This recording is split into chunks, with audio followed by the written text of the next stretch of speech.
Hello everyone, स्वागत है आप सभी का।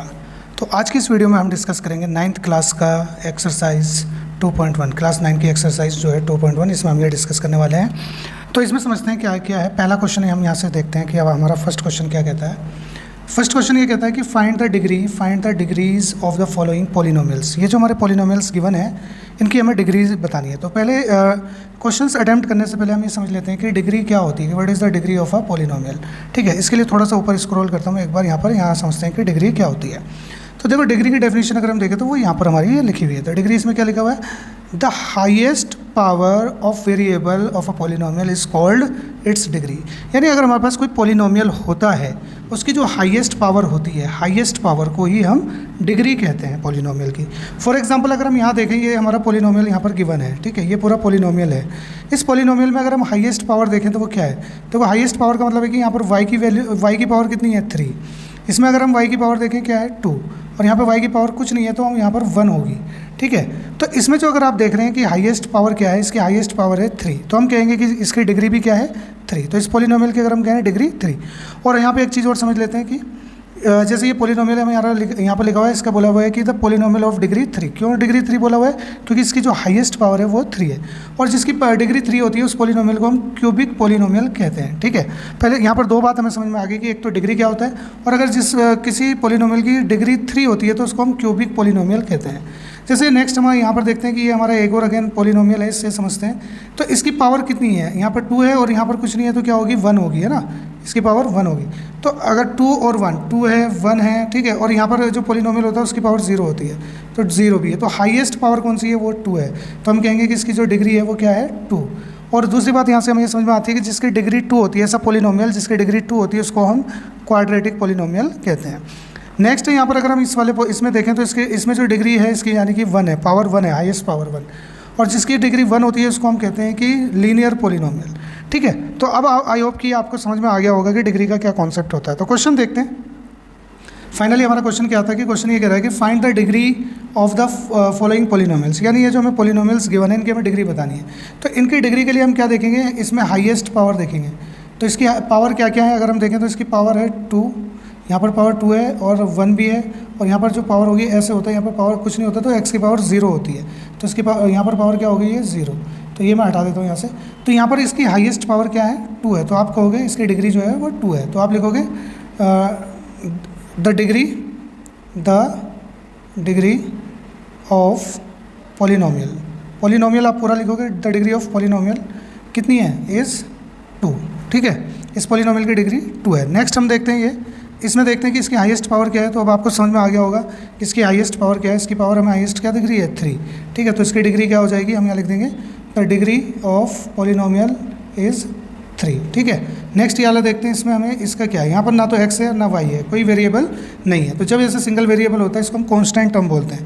कांस्टेंट टर्म में एक्चुअल में क्या होता है कि जैसे ये -9 है, अगर मैं इसको वेरिएबल के साथ लिखूँ तो इसको मैं इसकी पावर लिखूँगा 0।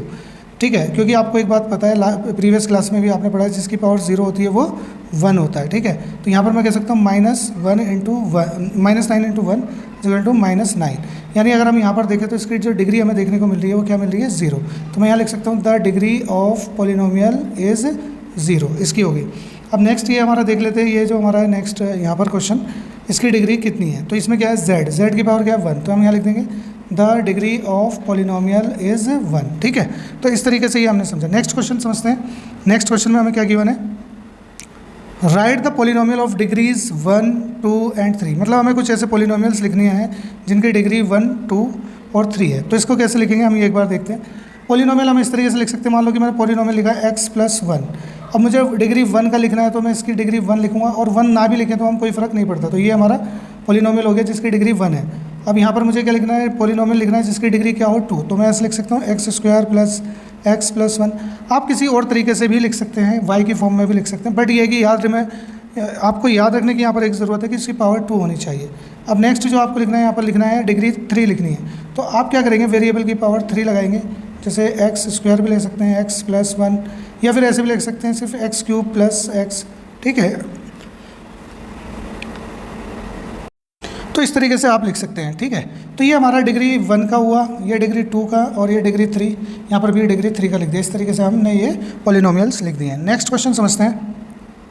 नेक्स्ट क्वेश्चन में हमें क्या बोला हुआ है, what are the coefficient of x square x cube in the polynomial. ये जो हमें पोलिनोमियल गिवन है इनमें हमें कोफिशिएंट बताना है। किसका कोफिशिएंट बताना है हमें, एक तो एक्स स्क्वायर का, यानी कि कोफिशिएंट हम यहाँ लिखेंगे कोफिशिएंट ऑफ एक्स स्क्वायर, और हमें दूसरा क्या बताना है, coefficient of y cube. Coefficient क्या होता है, आप कोफिशिएंट के बारे में समझते हैं। एक्चुअल में जो भी हमारा, जैसे यहाँ पर एक्स स्क्वायर का कोफिशिएंट पूछा है हमसे, एक्स स्क्वायर का कोफिशिएंट पूछा है, ठीक है, तो हम देखेंगे कि एक्स स्क्वायर कहाँ पर है, यहाँ पर है।